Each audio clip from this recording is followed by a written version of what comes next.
Hello, I'm Melissa Chan, and I'm guest hosting while Femi OK is away for a few days. Today, we'll be talking about the Committee to Protect Journalists' latest campaign, Missing Not Forgotten, and learn about the stories of some of these reporters from people who know them. As always on YouTube, please post your comments and questions so that you too can plug into the stream.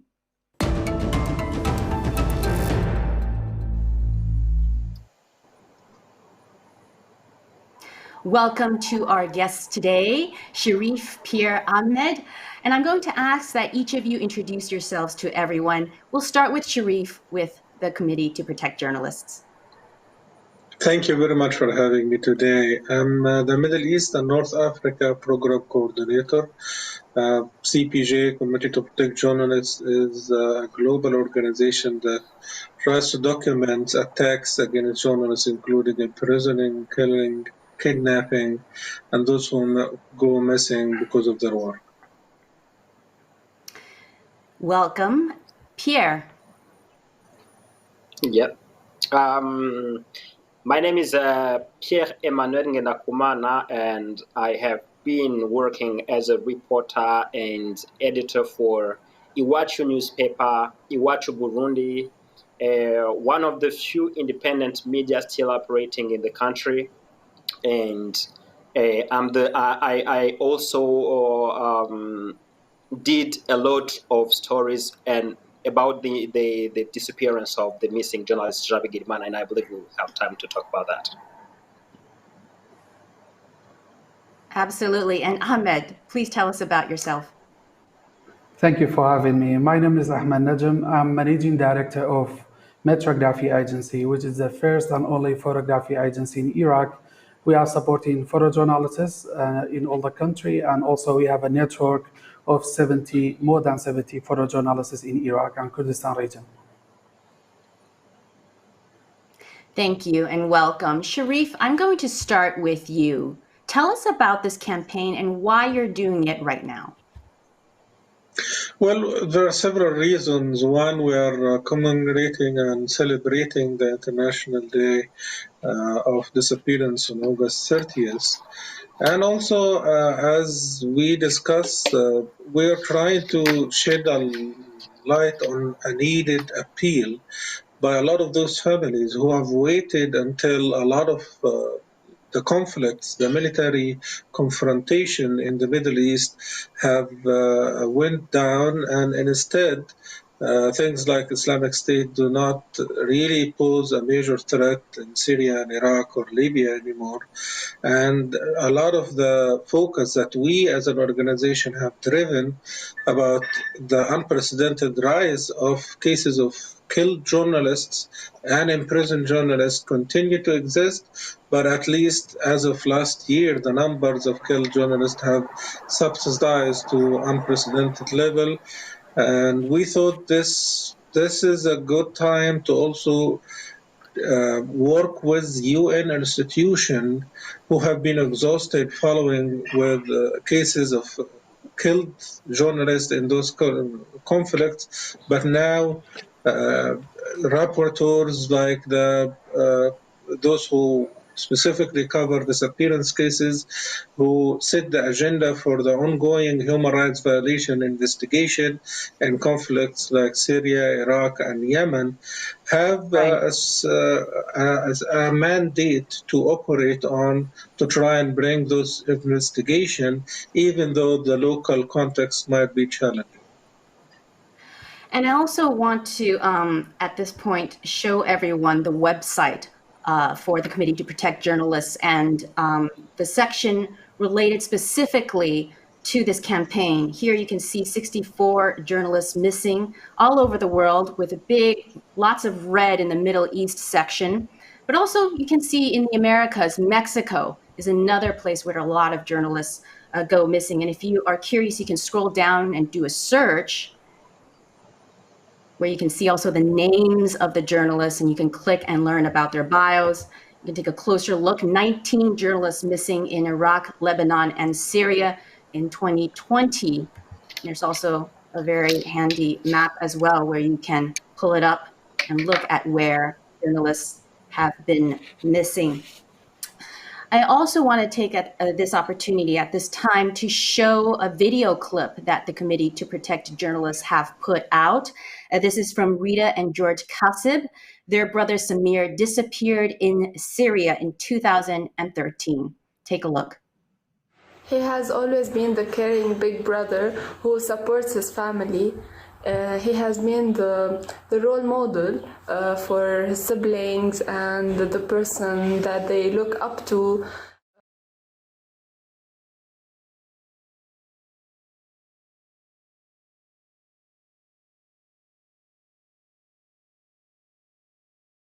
From his childhood, he cared all about the video making, photography.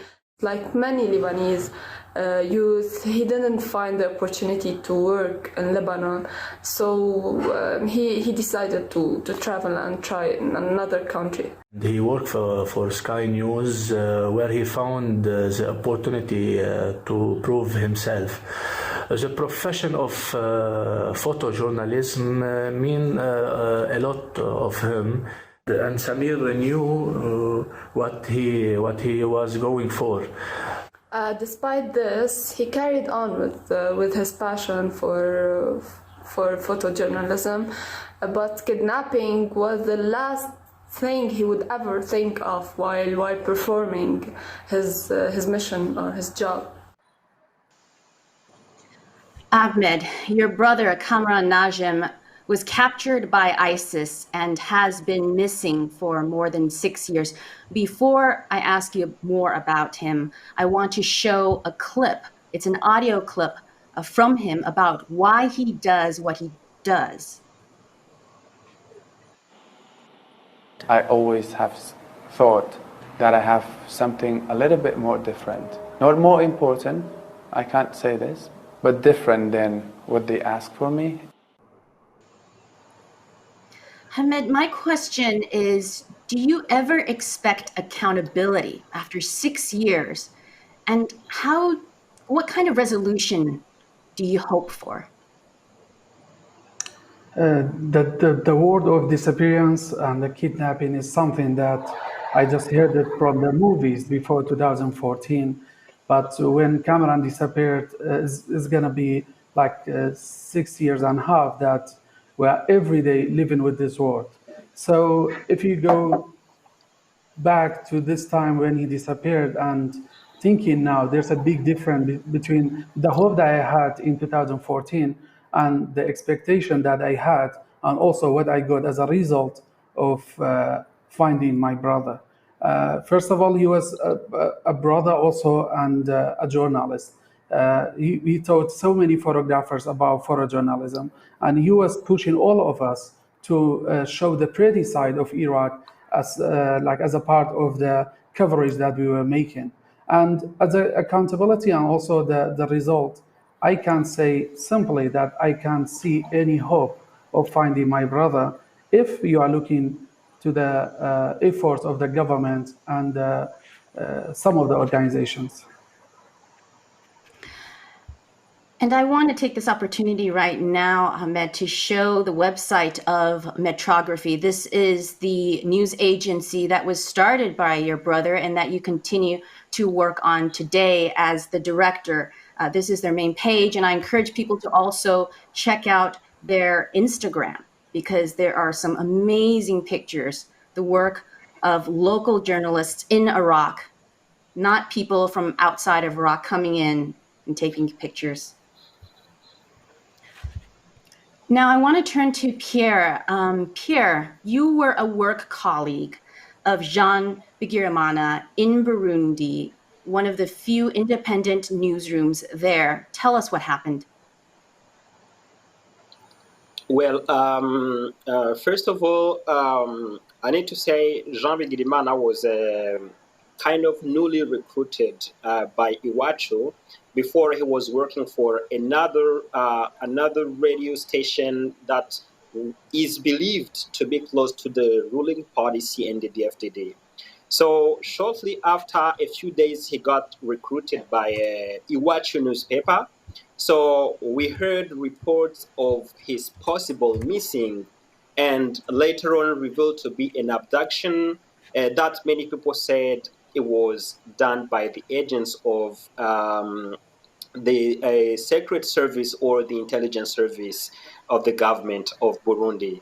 So Jean Bigirimana then Iwachu tried to conduct its own investigation to find out exactly his whereabouts, but we could not make it. We went to the National Commission for Human Rights, and it tried to do its investigation. The police tried to said it did whatever it could do, but up until now, nobody can tell exactly where the journalist is. So we have done a lot more to kind of remember him in Iwachu from 2016 up until now. But today, nobody knows his whereabouts. And the majority of us, we lost hope and we say he was killed. He is dead because we know nothing about him. And he was married and had 2 children, 2 boys, who unfortunately, because of multiple threats, decided to flee the country. Yeah, and now they are not in the country. And of course, on the Iwachu website, there is a page dedicated to your colleague, Jean Bigirimana, and a counter went missing more than 1,400 days. And I also think it's important to show people I'm going to show everyone the front page of the English language landing page of Iwachu, because it gives you a sense of what kind of journalism was being done, this independent news organization. Take a look at the headlines. Government's youth support raises concerns to economists. And here's another one. Look, opposition disappointed by the new cabinet. So you can well imagine why there were people who felt threatened by the journalists in this newsroom. Now, the cases of Jean Bigirimana and Ahmed Najm are not the only ones, of course, and the stream reached out to speak to colleagues and family members of other reporters who've gone missing. Please have a listen. In September 2001, my uncle Siem Tahaye, who was a journalist and photographer, was imprisoned without a trial in Eritrea. 19 years later, we have received no information about his conditions, his whereabouts, about why he was imprisoned. He has received a day in trial or any kind of justification for his imprisonment. And I fight for his release for several reasons. One of the reasons is because he deserves justice as an individual. Another reason is because his family deserves justice, and they deserve to see their loved, brother, father, and husband again. And thirdly, because his imprisonment was not just an isolated event, but was a part of the Eritrean regime's plan to silence the Eritrean people. Vladimir Gagnon and I started photography at the same time. Since his disappearance 2 years and a half ago, it's like there has been a shockwave here in our community in Haiti. Today, especially with the rise of gang leaders and gang wars, none of us continuing to walk in some difficult neighborhoods.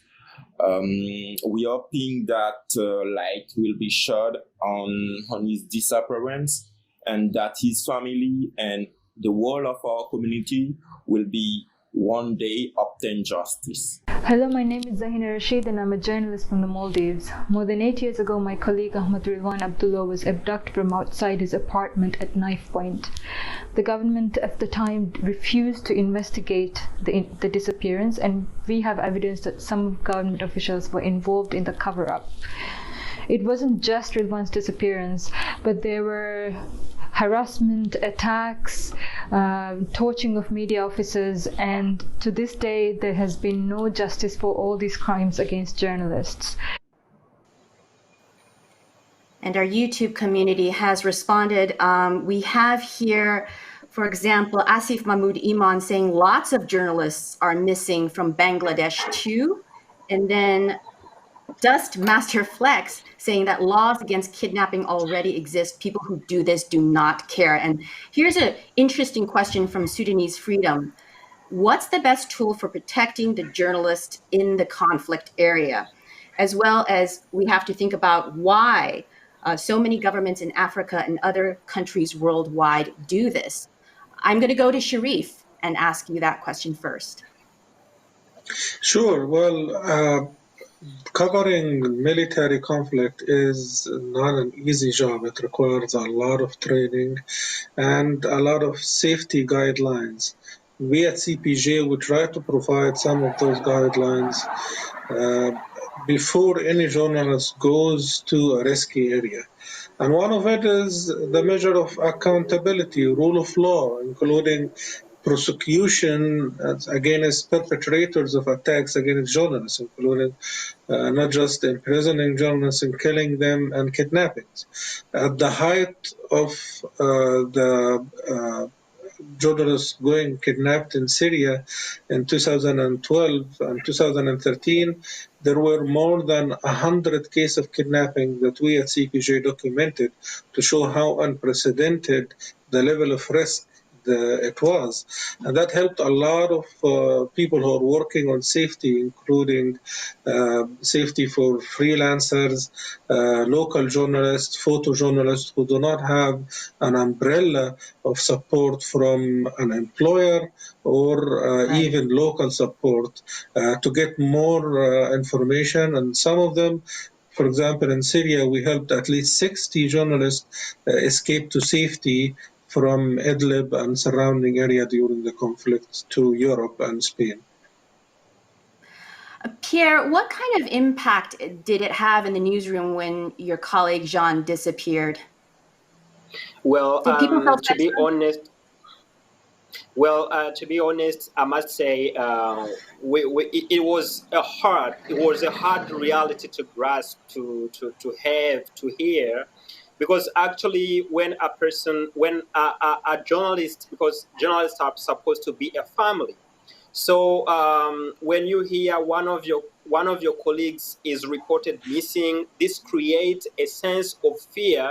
It came as a threat to the journalists, just to in a way that it's hard. It was a little bit harder for us to be able to do the work the way we're supposed to be doing it, because most of the attention was only attached to his disappearance, and we conducted multiple reports about his disappearance, but still within our hearts it was some kind of grief about, imagine having somebody missing, you don't know his whereabouts, and you try to conduct investigation. The government, it seems to be not much more involved, and this is, you understand that it gives really a kind of bad feelings.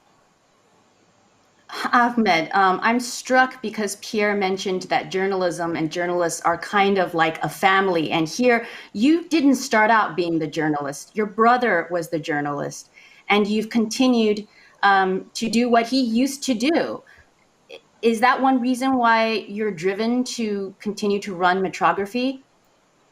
Actually, in 2014, I was trying to get a master class in Germany to start studying music, and I was far away from journalism. I was helping Cameron because in 2005, when Cameron was taking photos in Kirkuk, he covered one of the explosion, and he phoned his agency and said, I have a photo of 13 people died right now, and I want to send it to you to be published. And the agency said, sorry, Cameron, we are not going to take your story today because we do have another story from Mosul that 35 people killed and many more injured. One of the accountability is going back to the news agencies that made journalists to cover the bloody side of the situations. And that's why metrography founded.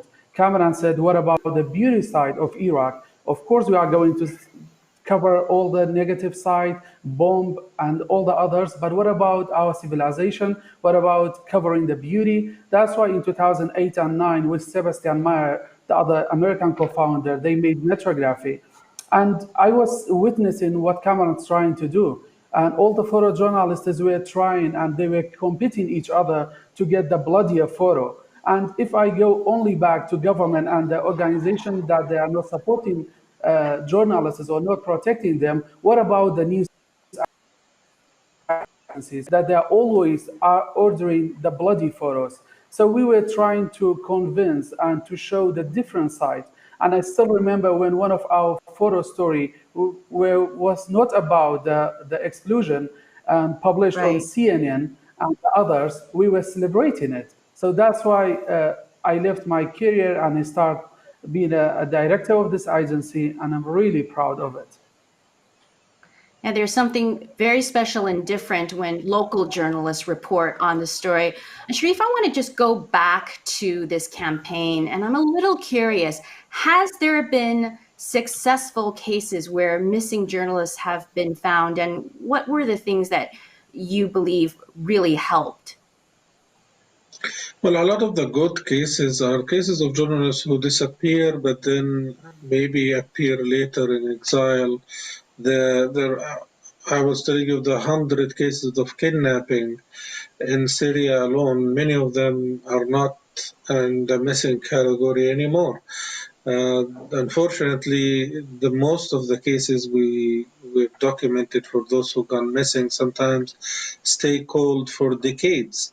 Majority of the cases we highlight here are recent cases that happened since the Arab Spring, but there are cases go way back to the Algerian civil war in the 90s and some to the early 2000 in Iraq.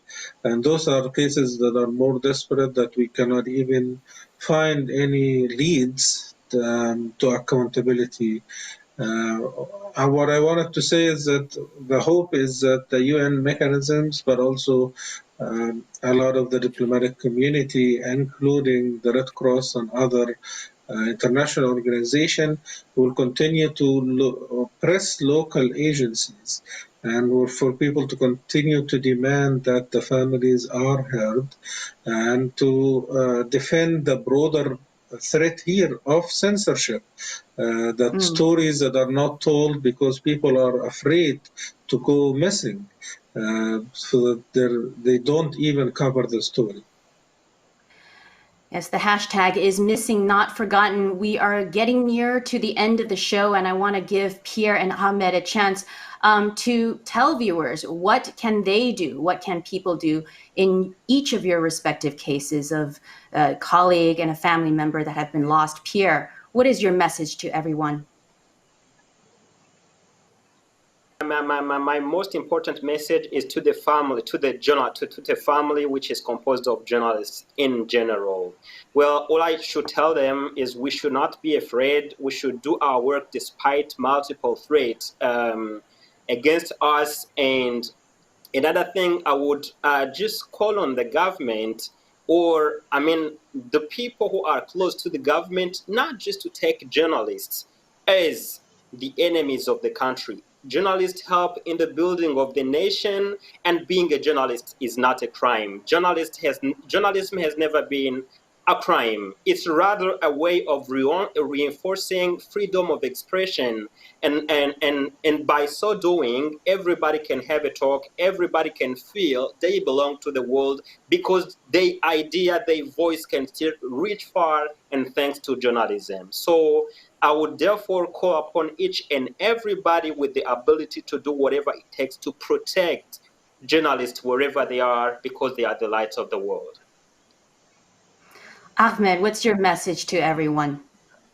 Up to the situation in Iraq, I'm just telling my fellow friends and photojournalists that they should be the people that are bringing news, not trying to be the news, or not affected by the not having education by security forces. So when you are in front line, you are alone, and no one is going to protect you. While there's so many political parties, they have like a security forces. So you are alone. Mm-hmm. Be at work, and you will get support in the future. Pierre, Ahmed, and Sharif, thank you so much for joining us today. And I would be remiss if we didn't mention Al Jazeera's own journalist, Mahmoud Hussein, who has been missing for more than 1,300 days. Rather, not missing, he is detained. We know where he is. But it is another example of journalists under fire. That's it for now. Thank you so much for watching. See you next time.